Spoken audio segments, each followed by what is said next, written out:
Hello, dear children. We have already completed 4 videos of the chapter If I Were You. Now, in the fifth one, we are going to start where the intruder and Gerard was developing their conversation. Gerard was trying to save himself from the clutches of the intruder, and the intruder thought that the battle he had won by entering into the room of Gerard without his permission, and very soon he was going to kill Gerard and he will take his identity. So let's begin where we left in video 4. Intruder preparing to shoot. As I said before, this conversation bores me. The intruder prepared to shoot at Gerard as he was getting bored by the conversation. Gerard, don't be a fool. If you shoot, you will hang for sure. If not as yourself, then as Vincent Charles Gerard.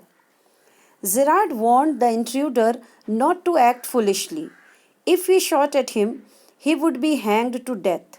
He added that even if he stole Gerard's identity, he would be hanged to death. Intruder, what is this? The intruder got curious upon hearing this. Gerard, this is your big surprise. I said you would not kill me, and I was right.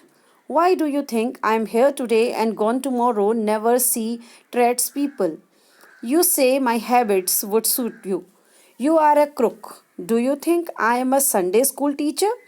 The game's up as far as I am concerned. Things went wrong with me. I said it with bullets and got away. Unfortunately, they got one of my men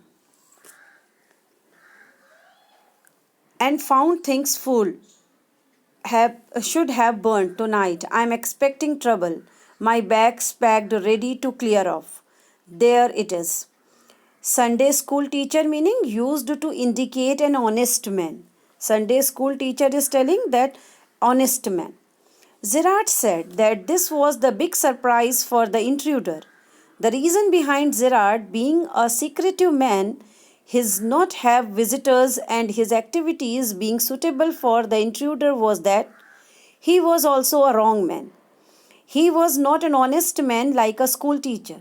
His game got over when he had to kill someone with a gun. After that, one of his accomplices got caught by the police. They got evidence against Gerard from him. That particular night, Gerard was expecting that the police would raid his house to catch him. And so, he had packed his bag and was ready to escape. Intruder. It's a bag, all right, and this is a gun, all right. What's all this? The intruder had to clue to all this. He agreed that Gerard had a bag and a gun, but why was he carrying odd stuff like artificial mustaches, wings, and props? Gerard, that's a disguise outfit, false mustaches, and what not. Now, do you believe me?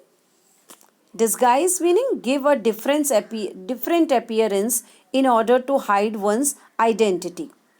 Gerard replied that he was carrying these props so that he could change his appearance in order to hide himself. He hoped that the intruder would believe him. Intruder, Masingly, I don't know. The intruder was still doubtful about Gerard's words. Gerard, for God's sake, clear that muddled head of yours and let's go. Come with me in the car. I can use you. If you find it's a frame, you have got me in the car and you have still got your gun. Muddled head meaning confused mind. Frame false. Gerard requested the intruder to believe his words and accompanying him in his car. He added that the intruder could help him escape. If he felt that Gerard's words were false, he could kill him with his gun. Intruder, maybe you are right. The intruder believed Gerard and said that probably he was right. Gerard, they don't waste your time. Goes and picks up the hat and bag. Gerard was in a hurry. He picked up his hat and bag. Intruder, Careful, boss, I'm watching you. The intruder warned Gerard that he was watching his moves. Gerard, I have got a man posted on the main road. He will ring up if he sees the police. But I don't want to leave. Telephone bells ring. Bell rings. Come on, they are after us. Throw there straight to the garage. Gerard said that one of his accomplices had been positioned on the road to warn him. If he saw the police, just then the telephone bell rang, and Gerard said that it was time to leave. He directed the intruder to leave through the garage door. Intruder, how do you know that you are telling the truth? How do I know? The intruder doubted Gerard's word. Gerard, oh, don't be a fool. Look for yourself. Gerard opens door and steps away. Intruder leans forward to inspect it, with his side towards Gerard, but with the revolver ready. As he turns his head, Gerard gives him a push into the cupboard, knocking the revolver out of his hand. He slams the door and locks it, picks up the revolver, and goes to the phone, where he stands with the gun pointed at the cupboard door. Gerard said that the intruder should not be foolish. He asked him to see for himself. He opened the door and stepped to one side so that the intruder could see outside. The intruder leaned forward with the gun still pointed towards Gerard. As he turned his head, Gerard pushed him into the cupboard and the gun fell off the intruder's hand. The door was not of the garage, but it was a cupboard door. As Gerard pushed the intruder inside the cupboard, he closed the door and locked it. He picked up the revolver and walked towards the phone, the gun pointed towards the cupboard in the case the intruder tried to escape. Intruder rattles doors and shout, "Let me out of here." The intruder rattled the door of the cupboard and shouted to be freed. Gerard, hello, yes, speaking. Sorry, I can't let you have the props in time for rehearsal. I have had a spot of bother. Quite amusing. I think I will put it in my next play. Listen, can you tell your friend, the sergeant, to come up here at once? You will probably find him in the public bar. Props, meaning things used by actors to change appearance.